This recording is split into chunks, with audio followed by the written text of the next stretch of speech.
Lucas 23, 39.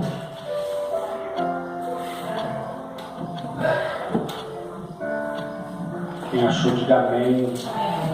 Amém? Diz assim, Lucas 23, 39.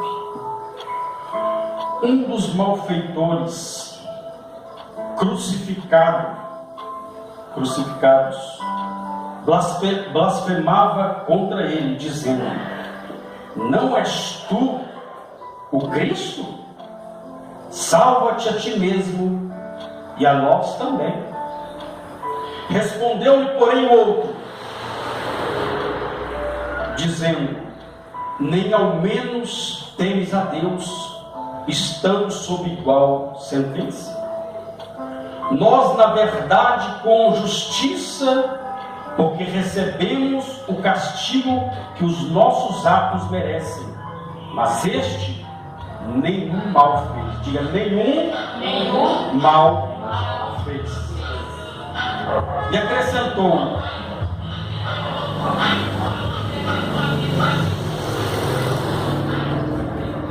Jesus, lembra-te de mim quando vieres no teu reino. Jesus lhe respondeu: em verdade te digo que ainda hoje estarás comigo no paraíso. Amém? Pode se assentar, feche os seus olhos, peça ao Senhor para falar o seu coração. Grandioso Deus e eterno Pai, ó Deus, eis-nos aqui na tua presença. Deus, fale conosco, nos abençoe através da tua palavra essa que cura, que restaura, que levanta, que liberta, palavra essa que nos leva para o céu. Por isso, meu Deus e meu Pai, nós cremos na tua palavra e pedimos: fale conosco, porque só o Senhor tem as palavras de vida eterna, em nome de Jesus. Amém? Irmãos, hoje, noite especial. Por que especial? Especial porque hoje nós estamos em mais uma festa. Especial porque o dono da festa está presente. Especial porque você está aqui. Um culto sem o dono da festa não é culto. Mas um culto aonde há o dono da festa e não há os convidados, também não é festa, também não é culto. E esse nosso Deus, como todas as festas que nós fazemos, nós temos aquele hábito de enviar um convite para alguém, é ou não é? O nosso Senhor também fez um convite, ele disse: vinde a mim, vós que estáis cansados e sobrecarregados, e eu vos aliviarei, e acharei descanso para vossas almas. E hoje nós vamos participar da Santa Ceia do Senhor, e é algo que ecoa e que para a minha vida e para a sua vida nós temos que carregar como cristãos, como homens e mulheres de Deus, como salvos. O salvo, ele entende e ele compreende o valor da crucificação. Foi um ato de amor, um ato de um amor que vai além, que rompe fronteiras. Se olhássemos por merecimento nosso, nem aqui nós estaríamos. Mas pelo amor de Jesus Cristo, hoje nós temos livre acesso ao coração do Pai e podemos declarar: nós somos salvos.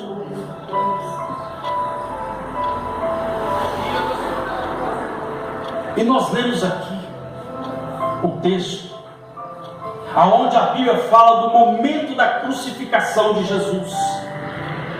E a Bíblia fala que ali naquela cruz, quando Jesus é levantado no madeiro, depois de ter sido açoitado, depois de ter sido cuspido, humilhado, alguns textos dizem que puxavam a barba do nosso mestre, puxavam os seus cabelos, a Bíblia diz que foi colocado sobre ele uma coroa de espinhos, enfim, ele passou por todo tipo de tortura, até chegar ao momento da cruz, aonde, vamos dizer, como se fosse bater um martelo naquela sentença que era dada a todos aqueles que eram malfeitores. Todos aqueles que cometiam grave pecado eram levados à crucificação. Mas Jesus não pecou. Jesus não errou. Jesus não matou ninguém. Jesus não roubou ninguém. Jesus não, enfim, blasfemou contra ninguém. Não. Jesus falou de Deus. Jesus falou do amor de Deus. E alguém vai dizer, mas esse povo aí é injusto.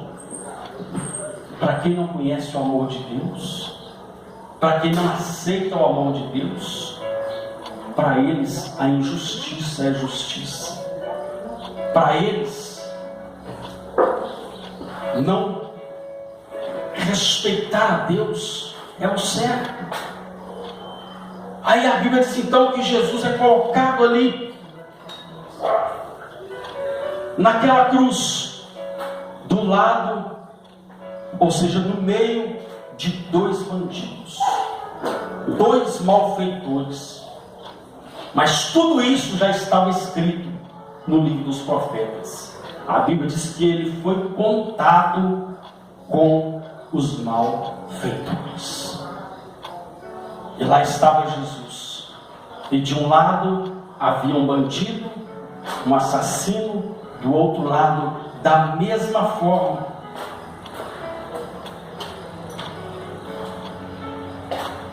E no meio, o meu e o seu Salvador. E a Bíblia diz então que Jesus é crucificado. E quem olhava ali, a Bíblia diz que muitos passavam e maneavam a cabeça dizendo, esse aí é o rei dos judeus? Esse aí é o tal rei que vai vir para libertar o povo? Blasfemavam. Blasfemavam. O texto antes desse, a Bíblia diz que algumas mulheres passavam e batiam a mão no peito, de tanta agonia que viam aquilo. Mas a Bíblia diz que Jesus olha para elas e diz assim, hoje vocês estão aflitas por causa do que está acontecendo? Maior aflição será no dia. Porque ele diz, olha, bem-aventurado, olha o que ele diz, bem-aventurado são aquelas que não geram filhos e não estão para dar à luz. Porque estão batendo no peito por causa de um ramo verde. Enquanto vai vir o momento do ramo seco. Jesus estava falando,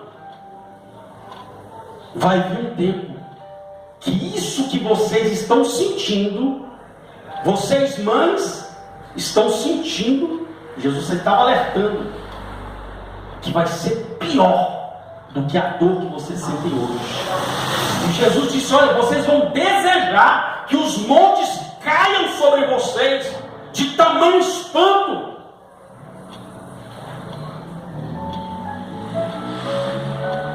Aí a Bíblia diz que lá está Jesus, uns lá embaixo zombando, blasfemando, e a Bíblia diz que Jesus olha para o céu e diz, Pai, perdoa-os, pois não sabem o que fazem. Aí a Bíblia diz que Jesus então ele estava lá, de repente, como nós lemos, um dos malfeitores olha para ele e diz, você não é o Cristo? Porque Cristo quer dizer enviado, ungido de Deus.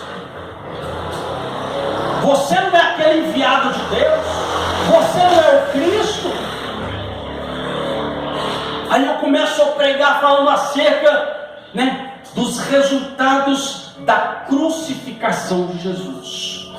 Para chegarmos aqui hoje, para celebrarmos a ceia, alguns resultados foram gerados na minha e na sua vida, e que tem que ser, alguns que têm que ser gerados na minha e na sua vida, para que nós não venhamos fazer com que esse momento de hoje se torne em vão na nossa vida. Quando nós compreendemos o valor, os benefícios, os resultados que a crucificação de Jesus trouxe para mim e para a sua vida. São vários, mas nesse texto eu quero destacar alguns. O primeiro resultado é a pergunta do ladrão. Ele diz: olha, não és tu o Cristo? Ou seja, Jesus estava do lado dele, mas ele não reconheceu Jesus. Quando você conhece, quando você valoriza o sacrifício de Jesus, você sabe quem ele é. Você não erra de pessoa. Porque quando você reconhece o sacrifício de Jesus, a crucificação de Cristo, você sabe que ele ressuscitou ao terceiro dia. Você sabe que ele subiu aos céus, mas antes de subir, ele disse: não vos deixarei órfãos, eu estarei convosco todos os dias. Aonde você vai, Jesus está com você. Por causa do quê? Do sacrifício na cruz do Calvário, por causa da crucificação. Mas aquele ladrão, não é você o Cristo? Fez uma pergunta para ele. É como muitas das vezes nós passamos por algumas situações, aí às vezes aparecem os endemoniados e falam: cadê seu Deus que não faz nada? Cadê seu Deus que não vai lá e opera? Cadê seu Deus? Não me entenda uma coisa: Jesus não precisa que eu e você venhamos a dizer: olha, não, meu irmão, só a nossa atitude diante dele, as coisas já começam a acontecer. Não precisa nós sair por aí: não, eu sou crente. Não, meu irmão, para com isso. É as suas atitudes aqui que vão mostrar quem você é. Porque tem muita gente por aí que, infelizmente, sai arrotando: eu sou crente, mas não vive uma vida de cristão. Ah, eu sou isso, eu sou aquilo, mas não vive aquilo que fala que é. A Bíblia diz então que ele diz: olha, porventura não é você o Cristo? Ou seja, por que você não faz nada? Você não é o Cristo? Ou seja, a crucificação, ela produz na minha e na sua vida um verdadeiro conhecimento de quem é Jesus. Se tinha um ladrão de um lado que não reconheceu quem é Jesus, do outro lado havia um que disse: Senhor Jesus. Porque ele reconheceu quem era Jesus. Ele reconheceu a pessoa de Jesus. Aí a Bíblia diz então que o centurião, depois que Jesus então expira, que ele entrega o seu espírito, a Bíblia diz que houve um terremoto na terra. O céu escureceu. Quando isso aconteceu, a Bíblia diz que ele falou claramente: verdadeiramente este era o Filho de Deus. Ou seja, a crucificação gerou em Jesus, gerou nele um conhecimento de quem é Jesus.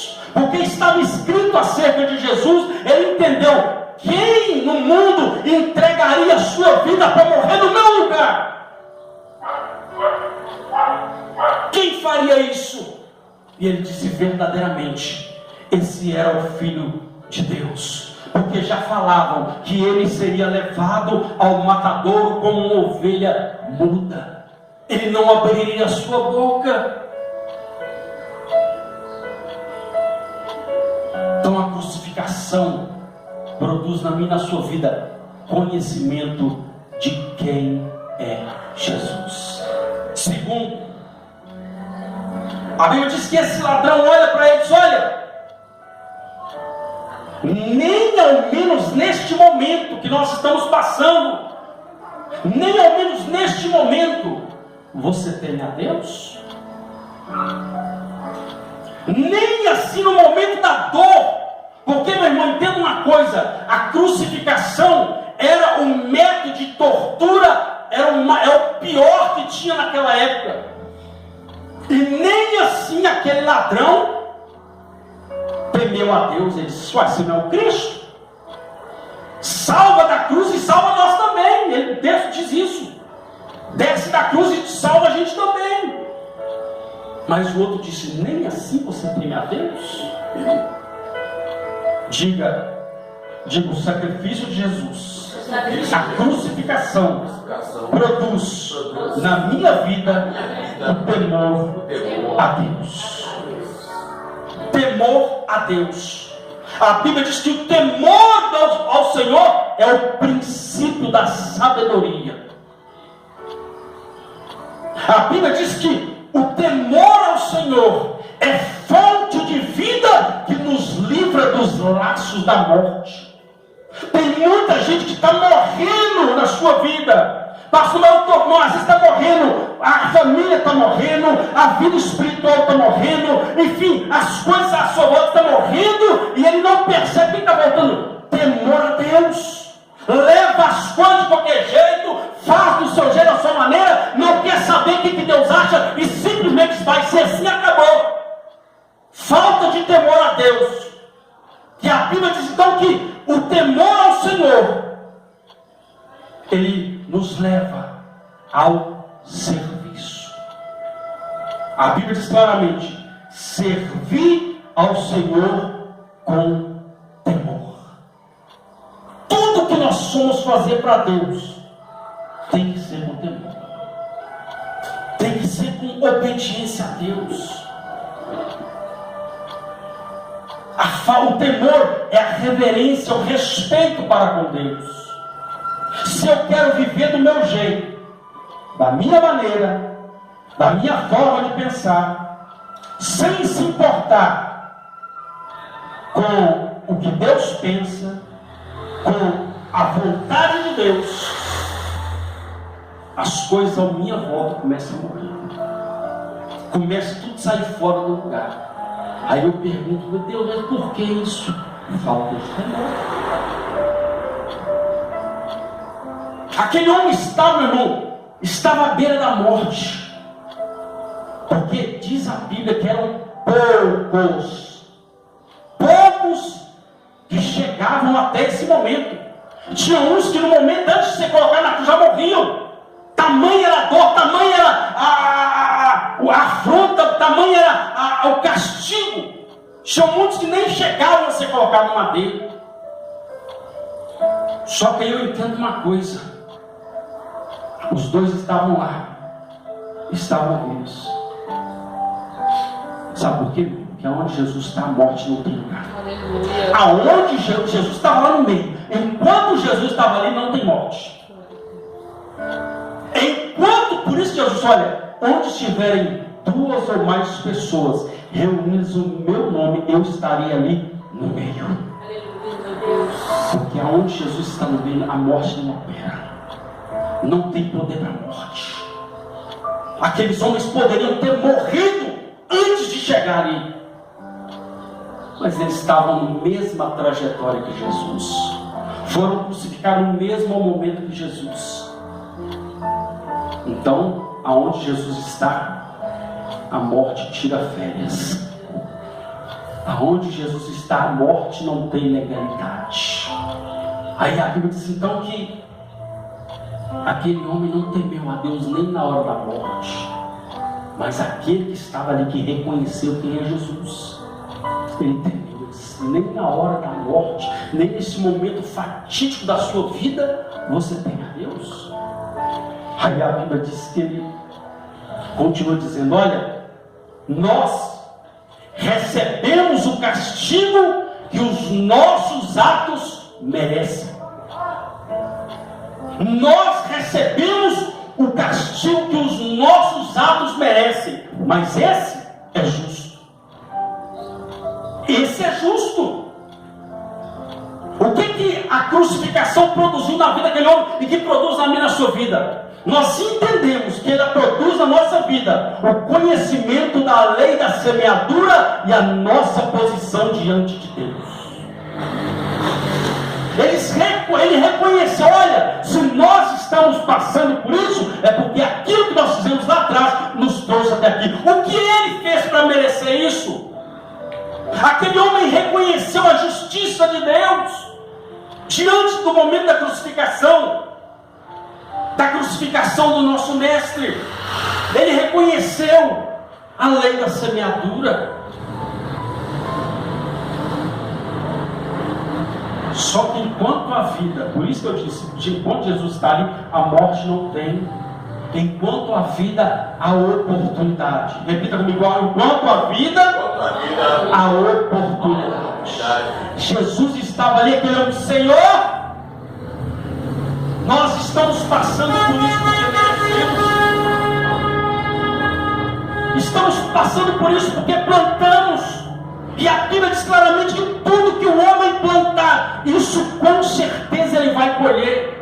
Aquele homem entendeu, nós estamos colhendo aquilo que nós plantamos lá atrás. Mas esse aqui nada plantou de mal, está colhendo injustiça. Mas entenda uma coisa, a Bíblia diz que a justiça do homem é como trapo de imundície diante da justiça de Deus. A Bíblia diz então que aquele homem, ele diz, Senhor, lembra-te de mim. Lembra-te de mim, Senhor. O que eu aprendo aqui? Que a crucificação, quando nós entendemos a crucificação, ela produz em nós o conhecimento da lei da semeadura. Entendemos que tudo que nós plantarmos, nós vamos colher. Tudo que se planta vai se colher. Mas uma coisa é certa: enquanto a vida, a oportunidade. Aquele homem reconheceu e aproveitou aquela oportunidade. Eu estou vivo ainda, Senhor, lembra-te de mim. Lembra-te de mim quando entrares no teu reino. Lembra-te de mim quando estiveres nas mansões celestiais. Ou seja, ele se arrependeu. Ele disse, olha, nós estamos aqui porque os nossos atos nos trouxeram aqui. Mas, Senhor, lembra-te de mim. Ou seja, Senhor, eu não queria estar aqui. Eu aprontei demais lá atrás. Eu fiz o que não devia, por isso eu estou aqui. Mas eu estou arrependido, Senhor. Senhor, ele não pediu nem para entrar, não. É isso que moveu o coração de Jesus. Ele não pediu nem para entrar, ele só começou, lembra-te de mim. Lembra-te de mim quando o Senhor estiver lá. Aí Jesus falou, em verdade te digo, ainda hoje, o céu vai se abrir. Ainda hoje, tu estarás comigo no paraíso. O que Jesus falou com ele? Sabe, você vai ter a cruz, quando nós reconhecemos a crucificação de Cristo, ela produz em nós arrependimento e a salvação da nossa alma. Ele reconheceu. Ele disse, Senhor, lembra de mim. Pelo menos lembra-se. Ele disse, não, ainda hoje estarás comigo no paraíso. Ou seja, não importa o que você fez ontem, não importa qual foi a sua atitude ontem, se você reconhecer o sacrifício de Jesus na sua vida, você sai daqui hoje purificado e o céu aberto te esperando. Jesus falou com ele, ainda hoje estarás comigo no paraíso. Senhor, mas e daí eu quero saber se arrependeu, o céu está aberto. É por isso que Jesus sempre diz, olha, o reino de Deus está próximo. Jesus estava do lado dele. O reino de Deus está próximo. Mas ele diz, arrependei-vos. Arrependei-vos. Arrependei-vos. Aquele homem lembrou dessas palavras de Jesus. Antes da crucificação, aquele homem ouviu Jesus falar, arrependei-vos, Porque Jesus falou essas palavras logo depois que Jesus saiu das águas do batismo. Ele passou no deserto. A Bíblia diz que quando prenderam João, que ele soube que João estava preso, a Bíblia diz que Jesus começou a pregar e começou a anunciar: arrependei-vos, porque o reino de Deus está próximo. Aquele homem, então, mesmo lá na cadeia, mesmo vivendo a vida, ele ouviu falar de Jesus. Entenda uma coisa: ninguém nessa terra vai poder chegar no dia do juízo e poder falar assim: Senhor, eu nunca ouvi falar que o Senhor é o Salvador, eu nunca ouvi falar que o Senhor é um Deus que perdoa o pecado do arrependido. Não, ninguém vai poder falar isso, porque o próprio Jesus já deixou a palavra dele. Ninguém vai ser pego de surpresa. Não tem essa, meu irmão. Todos vão chegar e vão ouvir da boca do Senhor: servo bom e fiel. Servo bom e fiel, mas você matou, você fez isso. Mas olha lá ele se arrependendo. Olha lá ele se arrependendo. Quem olhava para esse homem e dizia: esse homem está condenado no inferno, esse homem é maldito. Pois diante de Jesus, meu irmão, quando a pessoa se arrepende, ela reconhece: o céu se abre, o céu se abre, o céu se abre, tanto para entrar lá, tanto para ser abençoado. Quando há arrependimento, o céu se abre para ser abençoado. A Bíblia diz que Jesus falou com ele: ainda hoje, por causa do seu arrependimento, ainda hoje, você está arrependido.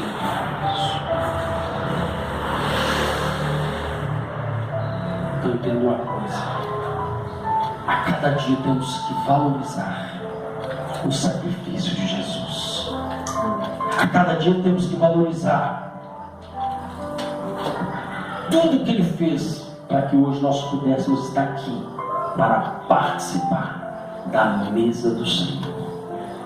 Porque quem morreu na cruz do Calvário não fui eu, não foi você, foi ele. Porque dele, para ele e por ele são todas as coisas. Todas as coisas foi por ele. Mas a cada dia nós temos que valorizar. Quando nós valorizamos, nós alcançamos o conhecimento dele, é brotado em nós o temor dele, nós recebemos da parte dele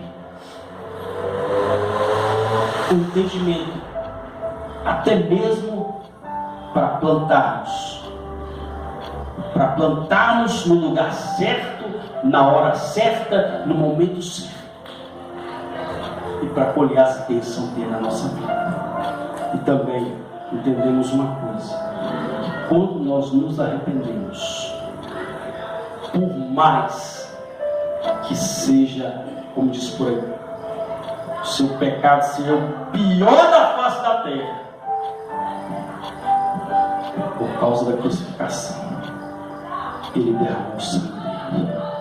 E este sangue, mediante o nosso arrependimento, este sangue nos purifica de todo